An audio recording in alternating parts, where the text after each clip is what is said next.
La defensa de Fort Knox no fue una batalla clásica. No hubo cargas espectaculares ni maniobras decisivas en campo abierto.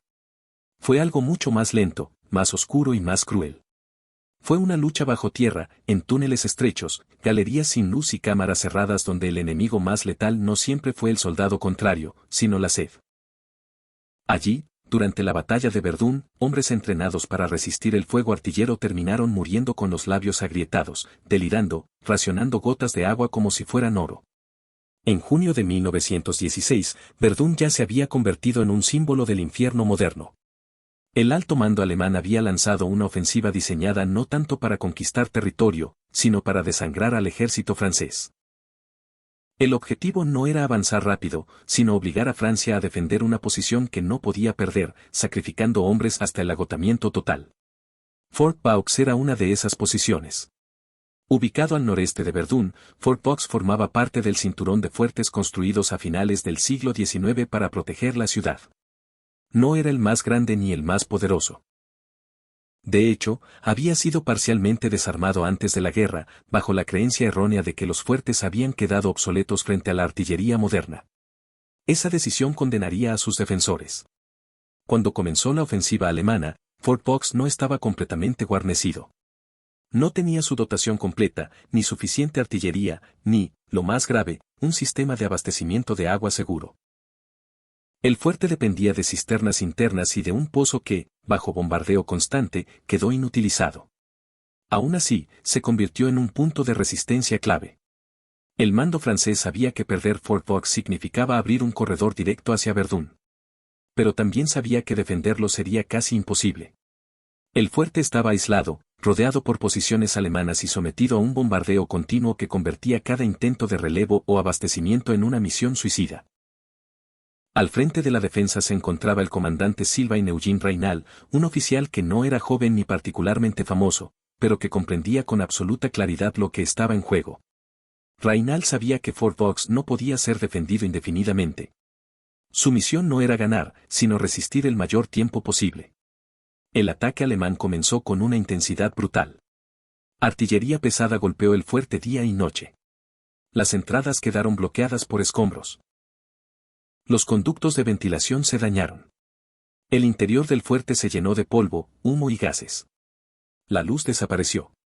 El combate se trasladó al interior, a pasillos donde apenas cabían 2 hombres. Los soldados franceses, muchos de ellos reservistas y tropas agotadas por meses de combate, se refugiaron en las galerías subterráneas. Allí, el fuerte dejó de ser una estructura defensiva y se convirtió en una tumba en construcción. Cada explosión sellaba más el encierro. Cada derrumbe reducía el espacio habitable. Los alemanes no intentaron tomar Fort Vaux con un asalto frontal inmediato. Aprendiendo de errores previos, optaron por una estrategia más lenta y despiadada: infiltrarse, tomar secciones del fuerte, bloquear pasillos, lanzar granadas y gases tóxicos en espacios cerrados. El objetivo era forzar la rendición sin destruir completamente la estructura. Dentro del fuerte, la situación se volvió rápidamente desesperada. Las raciones de comida eran escasas, pero eso no fue lo peor. El problema central fue el agua. Las cisternas se vaciaban. El pozo ya no funcionaba. Cada soldado recibía raciones mínimas, insuficientes para combatir, respirar aire viciado y soportar el calor generado por explosiones y cuerpos apiñados. La sed comenzó a dominarlo todo. No era una molestia. Era un dolor constante, creciente, que nublaba el juicio y destruía la moral. Algunos soldados bebían agua de los radiadores. Otros chupaban telas húmedas. Hubo intentos de recolectar condensación de las paredes. Cada gota se disputaba en silencio. Mientras tanto, los combates continuaban dentro del fuerte. Los alemanes avanzaban metro a metro, utilizando lanzallamas en espacios cerrados, provocando incendios y pánico.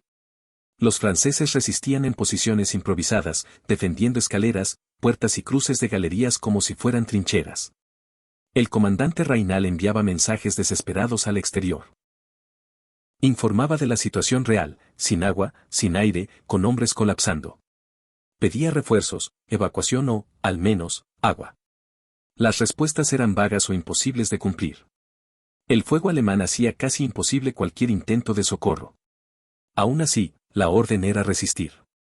Fort Vaux se convirtió en un símbolo involuntario. No porque estuviera diseñado para hacerlo, sino porque encarnaba la lógica absurda de Verdún, resistir no para ganar, sino para morir más despacio que el enemigo. Cada hora que Fort Vaux aguantaba obligaba a Alemania a gastar hombres, munición y tiempo. Pero dentro del fuerte, el tiempo se medía de otra forma. Se medía en respiraciones difíciles, en labios partidos, en delirios causados por la deshidratación. Algunos soldados comenzaron a perder la razón. Otros se desplomaban sin heridas visibles.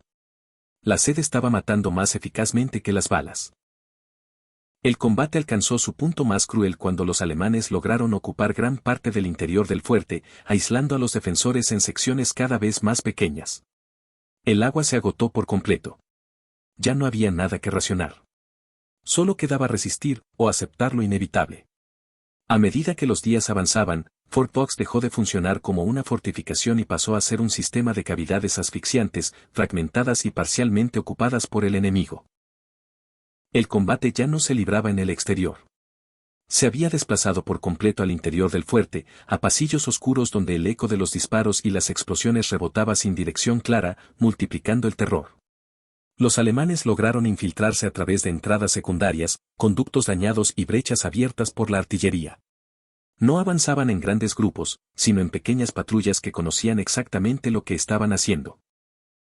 Aislar secciones, bloquear galerías, cortar comunicaciones internas y obligar a los defensores franceses a retroceder hacia zonas cada vez más reducidas.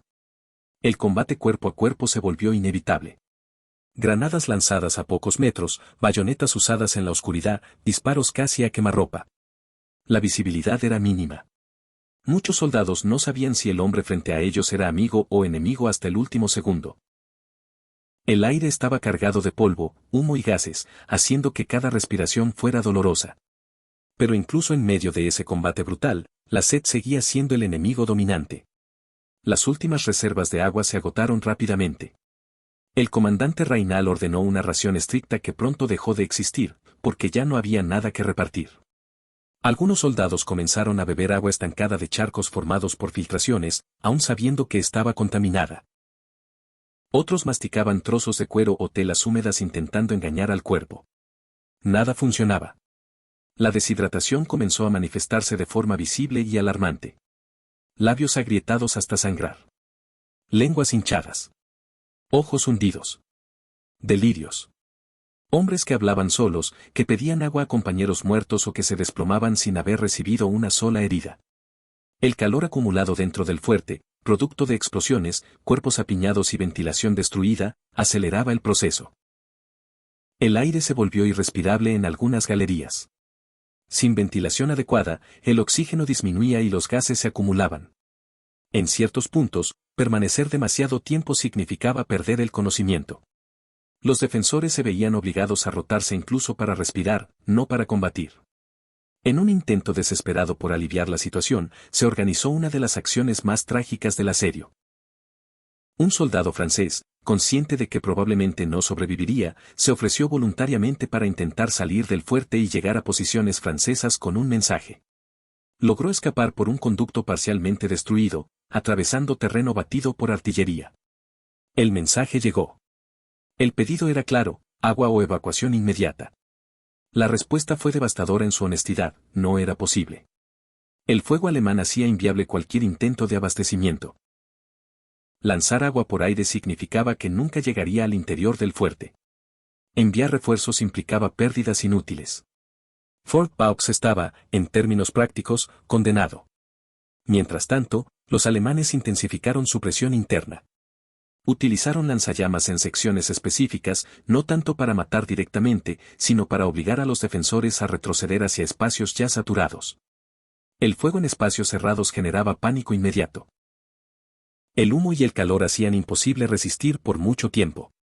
La defensa francesa se redujo a núcleos aislados, separados entre sí, sin comunicación directa. Cada grupo luchaba sin saber cuánto del fuerte seguía en manos francesas. La sensación de abandono era total. No había relevo. No había salida. Solo quedaba aguantar mientras el cuerpo lo permitiera. El comandante Raynal recorría lo que quedaba del fuerte, hablando con los hombres, observando su estado físico y tomando nota de una realidad que ya no podía ignorarse. Muchos soldados ya no estaban en condiciones de combatir. Algunos no podían mantenerse en pie. Otros habían perdido la capacidad de concentrarse. La sed había destruido cualquier margen de resistencia prolongada. Raynal comprendió algo crucial. Seguir resistiendo no cambiaría el resultado, solo aumentaría el número de muertes por deshidratación. El fuerte ya había cumplido su función estratégica. Había detenido durante días a fuerzas alemanas importantes, obligándolas a gastar recursos y tiempo en un objetivo secundario. Verdún seguía resistiendo, en parte, gracias a ese sacrificio. La decisión final comenzó a tomar forma, pero no sería sencilla. Rendirse, incluso en esas condiciones, era visto como una deshonra por muchos oficiales franceses. Sin embargo, Raynal entendía que no se trataba de honor abstracto, sino de responsabilidad directa sobre hombres que ya habían dado todo. Antes de tomar esa decisión, se envió un último mensaje al mando francés. No fue un grito desesperado ni un discurso heroico. Fue un informe frío y devastador, sin agua, sin aire suficiente, con hombres muriendo sin heridas. La respuesta fue un silencio que decía más que cualquier orden. Cuando el comandante Sylvain Eugene Raynal tomó la decisión de rendirse, no lo hizo por miedo ni por agotamiento personal.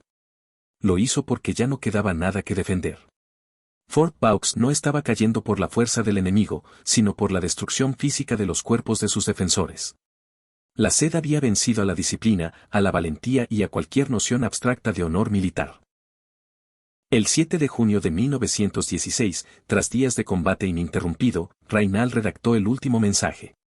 No fue una rendición inmediata, sino una constatación final: sus hombres estaban muriendo sin heridas, colapsando por deshidratación, incapaces incluso de sostener un arma. Continuar la resistencia significaba condenarlos a una muerte lenta y silenciosa bajo tierra.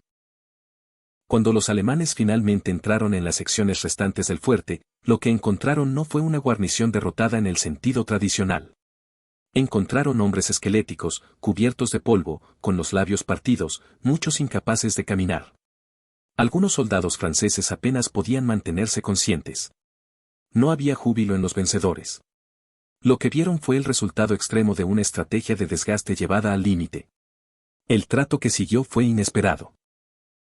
Raynal fue llevado ante el mando alemán, donde se produjo uno de los momentos más extraños y humanos de toda la batalla de Verdún. El oficial alemán al mando, al comprender las condiciones en las que había resistido Fort Vaux, saludó a Raynal con respeto. Reconoció que la defensa había sido excepcional, no por su éxito militar, sino por su resistencia bajo condiciones inhumanas. Raynal pidió algo simple: una espada para rendirse con dignidad. Los alemanes no tenían una disponible en ese momento, así que le entregaron una espada francesa capturada en combate. El gesto no borraba la guerra, pero reconocía algo fundamental: la defensa de Fort Vaux había trascendido el enfrentamiento entre bandos. La caída del fuerte tuvo un impacto inmediato en Verdún. Para Alemania, fue una victoria táctica importante. Para Francia, una pérdida dolorosa, pero también un símbolo. Fort Vaux no había sido tomado rápidamente ni con facilidad. Había obligado al ejército alemán a emplear enormes recursos, tiempo y hombres para capturar una posición que, en teoría, estaba obsoleta. En el plano estratégico, Fort Vaux cumplió su función. Retuvo fuerzas alemanas, retrasó avances y contribuyó al estancamiento que caracterizó Verdún. Pero su verdadero legado no fue militar. Fue humano. La defensa reveló hasta qué punto la guerra moderna había superado cualquier noción previa de combate honorable. No se trataba solo de matar al enemigo, sino de quebrar cuerpos y mentes mediante el encierro, la privación y el desgaste absoluto. Morir de sed bajo tierra, rodeado de compañeros agonizantes, se convirtió en una de las imágenes más brutales de la guerra industrializada. Para los soldados que sobrevivieron y fueron hechos prisioneros, Fort Vaux quedó grabado como una experiencia límite. Muchos nunca se recuperarían físicamente. Otros cargarían con recuerdos imposibles de verbalizar. La sensación constante de sequedad en la boca, el sonido de hombres delirando por agua, el olor del encierro, la oscuridad permanente. En Francia, Fort Vaux pasó a formar parte del imaginario de Verdún, junto con Douaumont y otros puntos clave. No como una victoria, sino como un ejemplo extremo de sacrificio. La figura de Raynal fue recordada no por su triunfo, sino por haber tomado la decisión correcta en el momento más cruel, salvando a los pocos hombres que aún podían salvarse. En el espíritu de batallas olvidadas, Fort Knox merece ser recordado porque expone la guerra sin adornos. No hay épica fácil en hombres muriendo de sed. No hay gloria en túneles oscuros llenos de polvo y cuerpos colapsados. Lo que hay es una verdad incómoda, que la Primera Guerra Mundial fue, en muchos casos, una máquina diseñada para destruir lentamente a quienes quedaban atrapados dentro. Fort Knox no cayó por cobardía ni por inferioridad moral. Cayó porque el cuerpo humano tiene límites y la guerra moderna aprendió a explotarlos. Allí, bajo tierra, la sed fue más poderosa que la artillería, más constante que las balas y más cruel que cualquier ataque frontal. Hoy, el fuerte permanece en silencio. Sus galerías aún conservan marcas de explosiones, inscripciones y rastros de una defensa llevada hasta lo imposible. No es un monumento a la victoria, sino a la resistencia inútilmente necesaria de una guerra que no supo cuándo detenerse. Y en esa oscuridad, donde los soldados murieron sin agua y sin aire, Fort Knox dejó una de las lecciones más duras del siglo XX. Hay derrotas que se convierten en memoria porque muestran hasta dónde puede llegar el ser humano, y hasta dónde nunca debería llegar la guerra.